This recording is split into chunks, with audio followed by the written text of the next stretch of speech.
یہ میری خوش قسمتی تھی کہ میں آزادی کے بعد جب صاحب شعور ہوا تو اللہ تعالیٰ کے فضل سے میں جس شہر میں تھا وہاں تحریک اسلامی کا ایک دفتر تھا اور کئی نوجوان تحریک اسلامی سے منسلک تھے ٹانڈا میں، اور میں ان کے ساتھ بہت ہی ایکٹیو انداز سے تحریک کا کام ویسے طالب علم کے کرتا تھا۔ پھر میں لکھنؤ یونیورسٹی میں پڑھنے کے لیے گیا تو وہاں مجھے بہت اچھا ماحول ملا اور بڑی تعداد میں اہل قلم و اہل علم کے ساتھ ہمارا رابطہ رہا لکھنؤ میں۔ ان میں خاص طور پر جناب امین نسیم صاحب بہت ہی نمایاں شخصیت ہیں، اور عبدالمجاہد زاہد صاحب بھی وہاں پر تھے، مولانا عبدالغفار ندوی صاحب تھے۔ ان لوگوں کے صحبت میں میں یونیورسٹی میں پڑھتا بھی تھا، اور اس وقت کمیونسٹوں کا اثر بہت نوجوانوں کا تھا، تو ہم لوگوں نے اسلامک یوتھ آرگنائزیشن بھی بنائی اور ادارہ ادب اسلامی کی ایک شاخ بھی قائم کی۔ ادارہ ادب اسلامی کی شاخ کا ہر مہینے اجلاس ہوتا تھا، اور وہ دہلیے جو ترقی پسندوں کے پلیٹ فارم پر جمع ہو گئے تھے ہمارے نوجوانوں کو اسلام سے منحرف کرتے تھے اور اسلام کا مذاق بھی اڑاتے تھے۔ یونیورسٹی کے لیول پر بھی اور شہر لکھنؤ میں بھی ہم لوگوں نے ان سے سخت ٹکر لی، اور علی گڑھ یونیورسٹی بھی جاتے رہے، وہاں بھی ایک گروپ نوجوان اسلام پسند نوجوان اہل قلم کا بنا، اور وہاں بھی یونین کے جلسوں میں بھی ہم نے شرکت کی۔ یہ سب 1954 55 56 کی باتیں ہیں۔ پھر 58 میں ہم نے لکھنؤ میں ایک بڑی عظیم الشان کانفرنس کی، جس میں عامر عثمانی صاحب اور شفیق جولپوری، رویش صدیقی یہ بزرگ شریک ہوئے، اور ہم لوگوں نے یہ بات کہا کہ کوئی ادب اچھا ہو ہی نہیں سکتا اگر وہ ہماری تہذیبی قدروں اور اعلیٰ اخلاقی قدروں کو نہ پیش کرے۔ اور یہ ترقی پسند کہتے تھے کہ ادب میں مذہب کا دخل نہیں ہونا چاہیے، ادب میں مذہبی قدروں کو پیش نہیں کرنا چاہیے، اس سے ادب کی دلکشی ختم ہو جاتی ہے۔ لیکن وہ اس کے برعکس اشتراکی نظریہ اور مارکسزم کو ادب میں خوب پیش کر رہے تھے اور اپنے پروپیگنڈے کا ذریعہ بنا رکھا تھا۔ چاہتے تھے کہ اس مذہب کی ساری چیزیں، سارے نقوش مٹ جائیں۔ خیر لکھنؤ میں تعلیم کے بعد جب میں رامپور میں BA کرنے کے بعد ثانوی درسگاہ میں گیا، ایک بڑا ادارہ جماعت نے قائم کیا تھا جس میں گریجویٹس کی تو عربی کی تعلیم اور قرآن و حدیث کی تعلیم دی جاتی تھی، تو وہاں پر بہت مجھے اچھا ماحول ملا۔ میرے اساتذہ میں مولانا جلیل حسن ندوی صاحب اور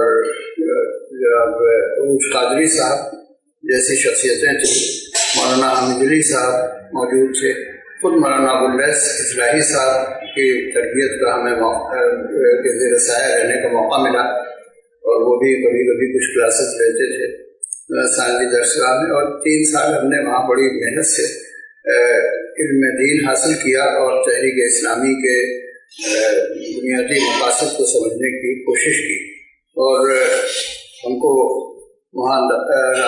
رامپور میں ادارہ ادب اسلامی کی تشکیل کے وقت جنرل سیکریٹری بنایا گیا اس کا، اور ابن فرید صاحب صدر منتخب ہوئے۔ تحریک اسلامی اس تنظیم کی سرپرستی کرتی تھی، اور ہم لوگ ان کے مختلف حصوں میں جاتے تھے، اور ویسے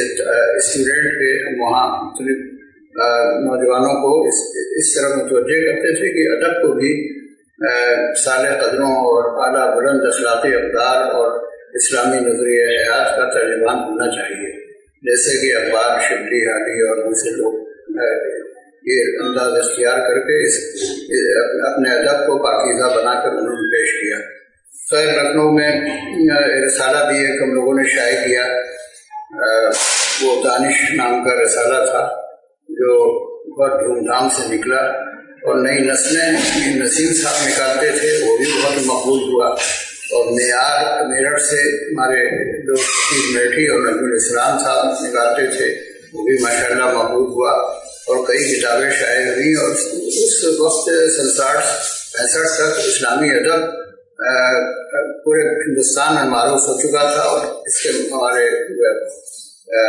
مقابلے میں ترقی پسند آتے ہوئے ڈرتے تھے۔ ترقی پسند نظریات سے نوجوانوں کے رخ کو ہم لوگوں نے پھیر دیا اسلام کی طرف۔ پھر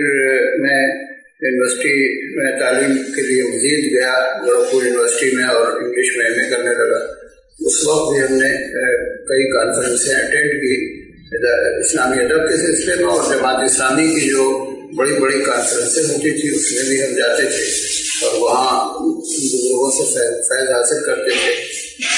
پھر اللہ کا شکر ہے کہ یہ تحریک ادب کے سہارے ادب کی مدد سے آگے بڑھتی رہی اور اسلامی ادب کی تحریک فروغ پاتی رہی۔ اللہ کا شکر ہے کہ پھر ہم لوگوں نے ایک بہت زبردست سالہ دوام جس کا نام تھا 1967 میں نکالا۔ مختار احمد مظاہری اس کے ادارے کے صدر ہوئے اور میں سیکرٹری تھا۔ یہ رسالہ بہت بےحد مقبول ہوا، پورے ملک میں اس نے اسلامی ادب کا پرچم بلند کر دیا اور وہ سارے دہری اور فحش ادب لکھنے والے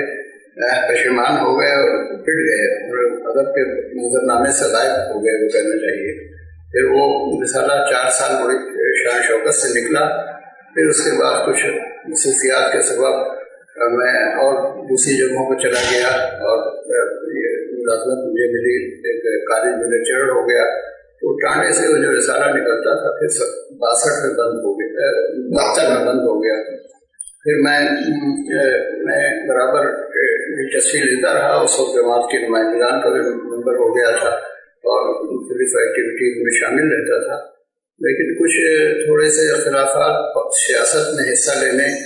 اور ووٹ دینے کے سلسلے میں پیدا ہوئے، جس میں بہت سے لوگوں نے، شمس پیرزادہ نے اور عبدالحفیظ خان حیدرآباد کے اور بہت سے، اور میں مختار صاحب مظاہری اور 15-20 لوگوں نے رکنیت سے استعفیٰ دے دیا۔ حالانکہ وہ بہت عاجلانہ قدم تھا۔ مولانا ابواللیث صاحب سے میری خط و کتابت تھی، انہوں نے کہا کہ بھائی تمہارا فیصلہ ہے تو ٹھیک ہے، لیکن اس پر نظر ثانی کرو اور پھر دوبارہ تحریک کو اپنا محور بناؤ۔ یہ انشاءاللہ جو تمہاری رائے ہے اس پر لوگ غور کریں گے، اس پر عمل بھی کیا جائے گا۔ خیر جماعت نے بعد میں چڑھ کر کے اس کو الیکشن میں ووٹ دینے کی آزادی اپنے ارکان کو دیا اور بڑے بڑے جلسے اجلاس ہوئے جو ملک کی سیاسی زندگی میں تغیر برپا کرنے اور ایک اسلامی انقلاب کی راہ ہموار کرنے کی کوشش ہوتی رہی۔ میں اس کے بعد یونیورسٹی میں اودھ یونیورسٹی میں ملازم ہو گیا، اردو شعبے کا ہیڈ ہو گیا اور باقاعدہ اپنے طلباء کو بھی میں ان کے رخ کو موڑنے کی کوشش کرتا رہا جو اعلیٰ تعلیم ادب کی حاصل کرتے تھے، جو نوجوان لڑکوں اور لڑکیوں کو موڑتا رہا، ان کو پی ایچ ڈی کے مقالات ایسے موضوعات پر لکھنے کے لیے تیار میں نے کیا جس سے معلوم ہو سکے کہ ادب میں اسلامی قدریں اگر نہ ہوں تو ادب اپنے پیر پر کھڑا نہیں ہو سکتا۔ اور فحاشی اور بیانی اور بے حیائی افسانوں میں یا غزلوں میں یا نظموں میں جس بھی صنف میں ہو وہ کبھی قائم نہیں رہ سکتی۔ اس سے نوجوان نسل بگڑتی ہے، لیکن اس کے بعد اس کو ہوش آتا ہے، پھر ان چیزوں پر وہ شرمندہ ہوتی ہے۔ چنانچہ وہ منٹو کا ادب ہو، عصمت چغتائی کا ادب ہو، میرا جی کا ادب ہو، نور راشد کا ادب ہو، اس سارے لوگوں نے ایسا ہمارے نوجوانوں کو بہکایا تھا اپنی تخلیقات کے ذریعے سے، لیکن اللہ کا شکر ہے کہ وہ رخ بدل گیا اور ہم لوگوں کی کوششوں سے یہ موجودہ جنریشن جو ہے اسلام کے خلاف کوئی بات سن نہیں سکتی۔ مشاعروں میں بھی اگر کوئی اسلام کے پر مذاق اڑانے والا شعر کوئی شاعر پڑھ دے تو اس کے خلاف لوگ اٹھ کھڑے ہوتے ہیں، اور یہ فضا جو بدلی ہے اس میں تحریک اسلامی کی کوششوں کا بھی دخل ہے اور ہم لوگوں کی بھی کوششوں کا، کاوشوں کا اثر ہے۔ اللہ کا شکر ہے کہ اس وقت پیش رفت نام کا ایک رسالہ ہے، اس کو ہم ایڈٹ کرتے ہیں، وہ دلی سے نکل رہا ہے اور اس کا بڑا موقع ہے۔ ادب اسلامی کی شاخیں ہیں تمام پورے ملک میں، اور خود میرا تحریک کے رہنماؤں سے اور اہل علم سے بڑا گہرا تعلق ہے۔ میں تصنیفی سرگرمیوں میں ہاتھ بٹاتا رہا ہوں، اور میں خود بھی میں نے کئی علمی کتابیں بھی لکھی، انگریزی میں بھی 2 کتابیں لکھی، اور ادب کی تو 2 درجن مقالات کے مجموعے میرے شائع ہوئے۔ اور ابھی حال ہی میں ایک میری کتاب اسلام اینڈ ٹیررزم، وہ اس پر وہاں پر احمد آباد یا ایک شہر میں مقدمہ دائر کر دیا، تو پھر میں نے اس کا ہندی ترجمہ کروایا اور وہاں بھیجا، انگریزی اور ہندی ترجمہ کی اردو ترجمہ اسلام اور دہشت گردی کو دیکھ کر پڑھ کر کے تم لوگ بیٹھتے ہو سمجھتے ہو اس میں لکھا ہوا ہے کہ اسلام دہشت گردی کہلاتا ہے، حالانکہ اسلام دہشت گردی ختم کرتا ہے اور امن کی فضا قائم کرنا چاہتا ہے۔ یہ اس کتاب کا موضوع ہے۔ خیر بعد میں وہ مقدمہ ختم ہوا اس کتاب پر، تو یہ میری سرگرمیاں اب بھی جاری ہیں۔ اللہ کا شکر ہے کہ میں شہر میں دلی میں بھی اور اس سے پہلے فیض آباد میں بھی تھا، ہر جگہ میں نے اپنی پیغام کو، اسلام کے پیغام کو پوری جرات اور دلیری سے پیش کیا۔ نوجوانوں سے برابر میرا تعلق رہا۔ پیدائش کس سال ہے؟ جی 1937 میں گویا میری عمر اس وقت 75 سال ہو رہی ہے، اور 1937 میں پیدائش میری ٹانڈا نام کے شہر میں جو فیض آباد کا ایک بڑا قصبہ ہے، بنکروں کی آبادی ہے، وہاں پر ہوئی تھی پیدائش، وہی تعلیم ابتدائی ہوئی تھی۔ میں لکھنؤ اعلیٰ تعلیم کے لیے چلا آیا، پھر اس کے بعد رامپور میں 3 سال رہا، عربی تعلیم حاصل کی، پھر اس کے بعد ملازم ہو گیا، لیکچرر ہو گیا کالج میں، یونیورسٹی میں، پھر اور اپنا برابر لکھنے پڑھنے کا مشغلہ جاری رکھا۔ اللہ کا شکر ہے میں نے اپنے بیٹوں بیٹیوں کی ایسی تربیت کی کہ وہ سب تحریک اسلامی کے خادم ہیں۔ میری ایک بیٹی جماعت کی معزز رکن ہے، اور ایک وہاں احمد آباد میں جماعت کے ہفتے میں بڑا خواتین کے نگراں بھی ذمہ دارانہ عہدے پر ہے، اور لڑکے بھی ماشاء اللہ تحریک اسلامی کو۔ یہ بہت ضروری چیز ہے کہ ہم اپنی نسلوں کو اسلام کی طرف موڑنے کی کوشش کریں، ان سے غافل نہ ہوں، اس لیے کہ ہم تو خود اسلام کا پرچم اٹھا کے چل رہے ہوں اور معلوم ہوا کہ اولادیں جو ہیں اسلام کو فضول کام سمجھ رہی ہیں۔ جیسا کہ ماحول کا انداز ہے، لوگ سمجھتے ہیں کیا یہ سب پرانی چیزوں سے چمٹے بیٹھے ہوئے ہیں۔ اب یہ نظریہ ہے ہی ہے، گوپی چند نارنگ اسی کی تبلیغ کرتا ہے، مابعد جدیدیت کی، کہ وہ ایک دور میں جو نظریہ ہوتا ہے دوسرے دور میں آ کر کے آؤٹ آف ڈیٹ ہو جاتا ہے، اور اس سے چمٹے نہیں رہنا چاہیے۔ قدریں بدل جاتی ہیں، نظریہ بدل جاتا ہے، افکار بدل جاتے ہیں۔ یہ اتنا بےہودہ نظریہ ہے جو امریکہ سے امپورٹ کیا ہے، اور وہ ادب میں بہت سے نوجوانوں کو گمراہ کر رہا تھا، لیکن میں نے اس کے خلاف مسلسل مضامین لکھے۔ پیشرفت جو ہے اس میں تقریباً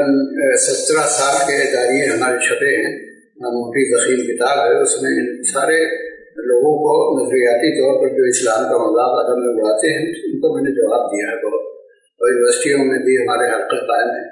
اللہ کا شکر ہے کہ یہ ٹھوس کام ادب کی دنیا میں، ایک مذہب کی دنیا میں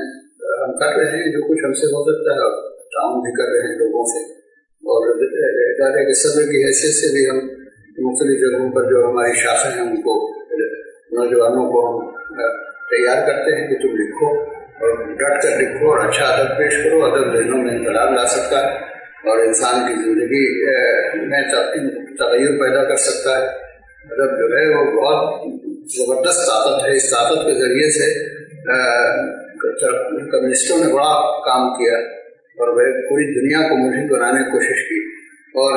اس وقت یہودی لابی جو ہے ادب کے ذریعے سے امریکہ کی یہ چاہتی ہے کہ وہ اسلام سے ہماری جدید نسل دور ہو جائے اور کہا جائے کہ ادب کا مذہب سے کیا تعلق، مذہب الگ چیز ہے، ادب الگ چیز ہے۔ تو یہ اس فلسفے کو بالکل شکست دے دی اپنی تحریروں سے